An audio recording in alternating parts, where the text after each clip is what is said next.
Hello everyone, welcome back to the 3-Hour News Show. We are still here live with Gerindra politician Rahayu Saraswati and Democratic Party politician Rizky Natakusuma. So guys, we're continuing. Right? So this one that we have been hearing a lot, we've been talking about it, political dynasty. What do you make of it? And how can you tell the public that you because you're one of them, you have earned your spot through various, competence, experiences and everything, instead of just following. It's the same thing as, look, this is different. If you're talking about dynasty as though Indonesia does not have a democratic system, then that's fair. But we actually have a democratic system, which means the people vote. Right. It's the people who has a right to decide whether or not someone deserves to sit there. Now, we can complain about whether or not someone's competent all day long, but again, this is a completely direct democratic system. Okay, so for every single year, the direct elections, direct democratic system has applied in Indonesia. The term political dynasty, when it comes to a sitting position, to a elected position, I think is completely mute. Now, that again, it's very different than if you were given a position that wasn't by election. However, let's look as well at the anthropology and the culture of Indonesia. A lot of people tend to forget that our system is very different from elsewhere. And some who criticize our way of looking at the democracy, when we were talking about direct, indirect, they forget America has an indirect election system. Okay, and they're one of the oldest democratic countries. So I don't think it's fair, when we criticize what's happening here in Indonesia and yet do not apply the same criticism elsewhere. Now, that being said, again, in terms of the dynasty and in terms of culture, it's the reality. Because for hundreds and hundreds of years, we were kingdoms. Now, when it comes to kingdoms, obviously, they're dynasties. Right. And let's not forget, even though we only have one that is,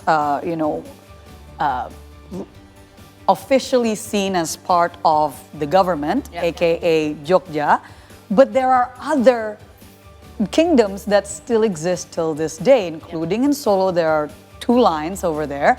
And then there's also in Maluku, North Maluku. The North Malacca's Islands, there are 4 different kingdoms there that still exist, the Sultanate that still exists until today. If you talk to the people and say, don't listen to your sultans, don't listen to your kings, they'll tell you you're out of your mind. Right. This is the reality of our country. So if there are any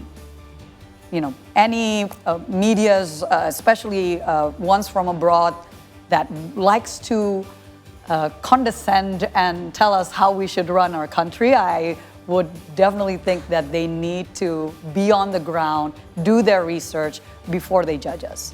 So I understand that what you're trying to say is because of, anthropologically, this is our culture, right? Familiarity seems to be very, very important to the people of Indonesia because it does bring a certain privilege. I know you have mentioned on one of the talk shows about privilege, and you posted it on your social media, but could you clarify to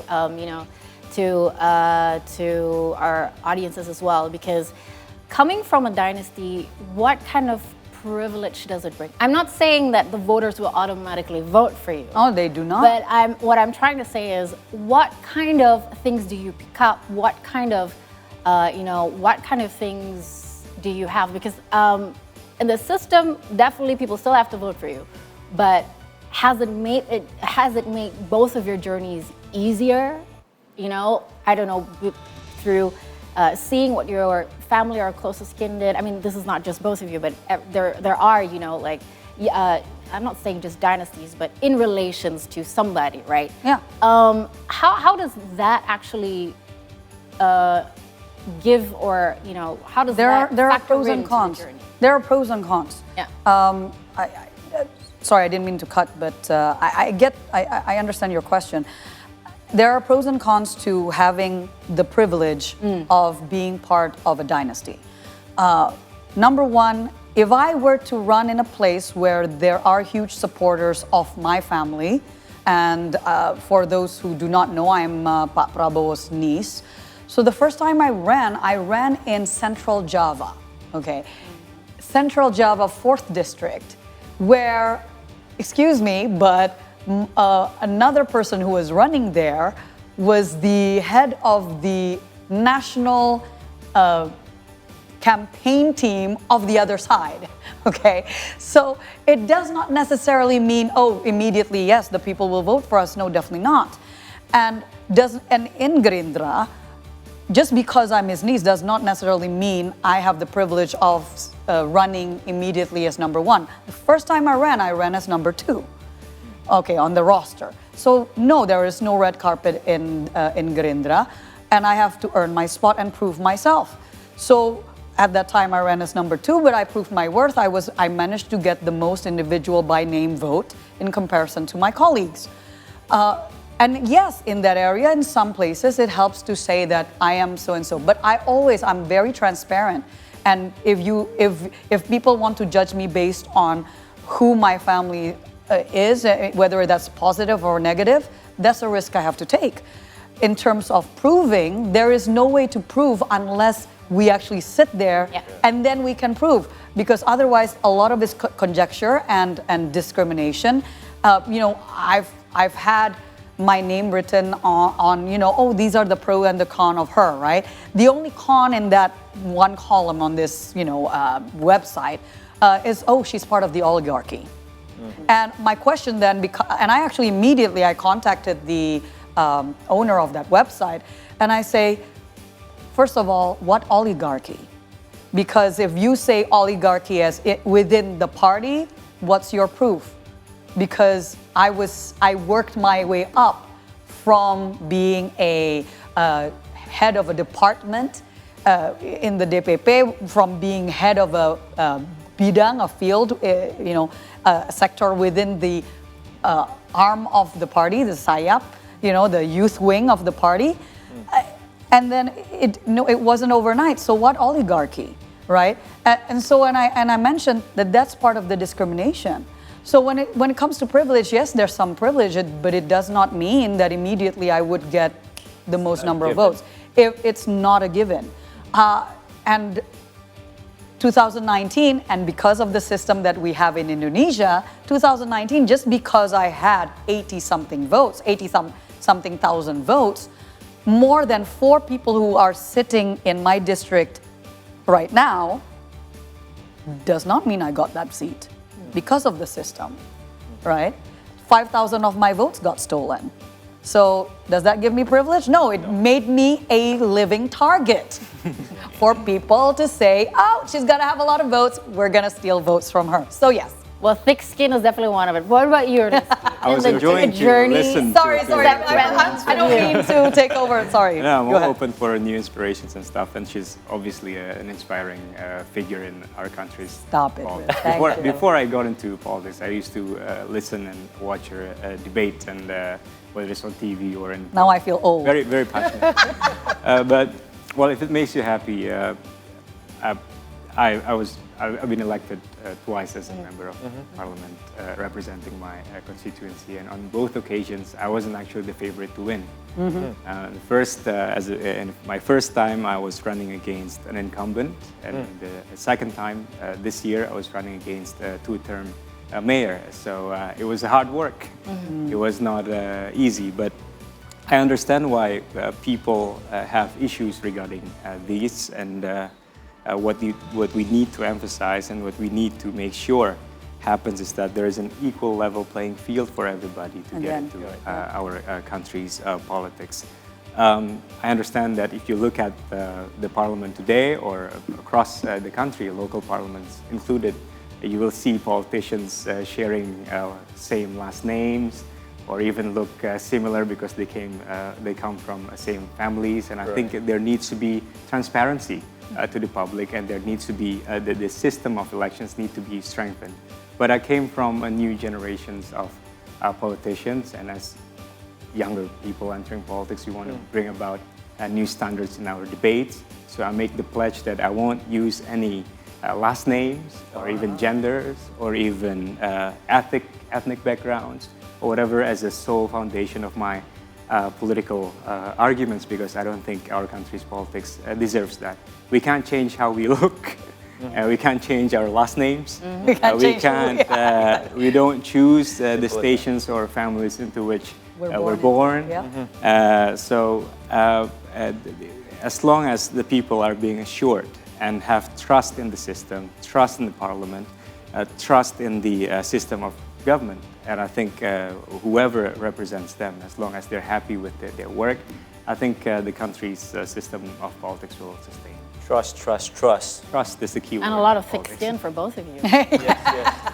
Now we are nearing the end of this term, right? And I think what we want to know is that what your take is on sometimes at the end of the term, the parliament members or people who are in charge, they kind of revise some of the strategic regulations. Or you must be really, really busy towards the end. Right, of the season or right now. Both of you, because benefit. both of you are Most still. likely. So what is your take on that? When that I'm is not inside. right? Sorry, what?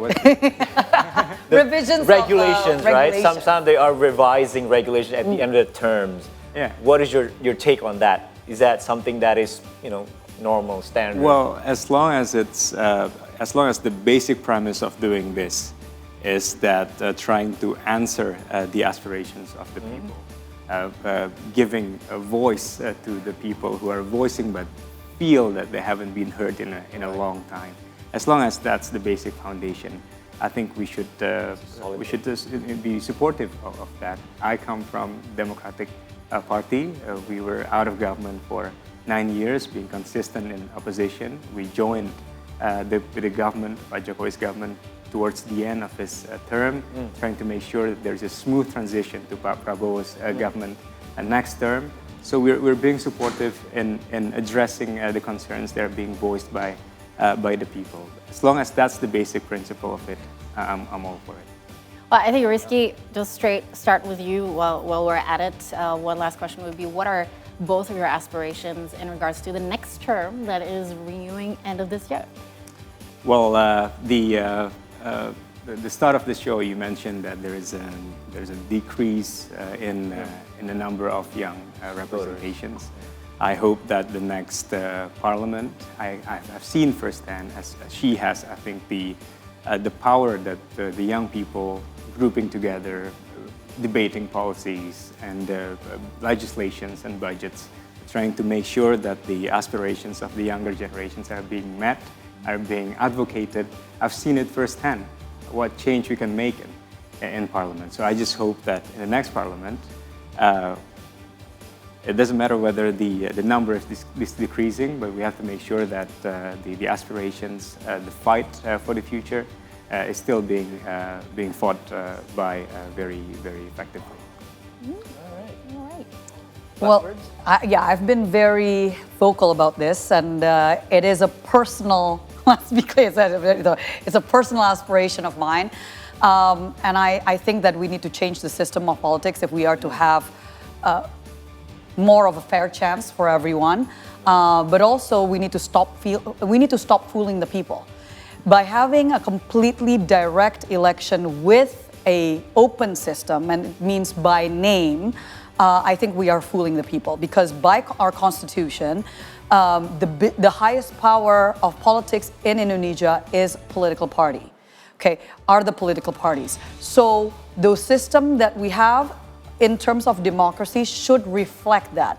And that means a closed system election. I'm not talking about direct and indirect, even though I've been very vocal about supporting indirect election. But in terms of the closed system, I think that's the first step, because again, when you vote, you need to stop kidding yourselves in thinking that when you're voting for the individual, that at any time they will have the power to go against their party. That is not the case unless they want to be fired. Because the one that has the power are the political parties. So having a closed system, it means that the cadres who have proven their worth and their loyalty to the parties, that's their currency when it comes to politics. They're the ones who have been fighting for the parties, who then the parties are the ones that you lobby if you want to have enough women.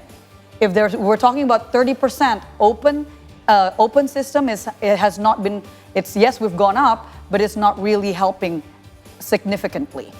I need, as a Women Political Caucus Presidium, I think it's very important that we recognize the cultural identities and norms in each province and ensure that our political system caters to that. And that means partly, especially for the national level, I'm not necessarily talking all the way to the regency and city level or the provincial, but I think provincial and national we could do with a closed system politics. Wow. Very, very cool. We have lots to notes and take away, but all the best to you both. Thank you so much. Good luck. That's the starting bell of next. Yes, exactly. You want to know what I will be fighting Rahayu Saraswati from Gerindra and then Rizky Natakusuma from the Democratic Party. Thank you very much for joining us and the insights of what this next term is going to look like. Thank you guys. Thanks for coming. Thank you. All right, guys, we are going to take a break right now really quickly. Yes, and after the break, Roria Shari will deliver economics and business updates. Make sure to stay tuned on the Fair News Show and see you today.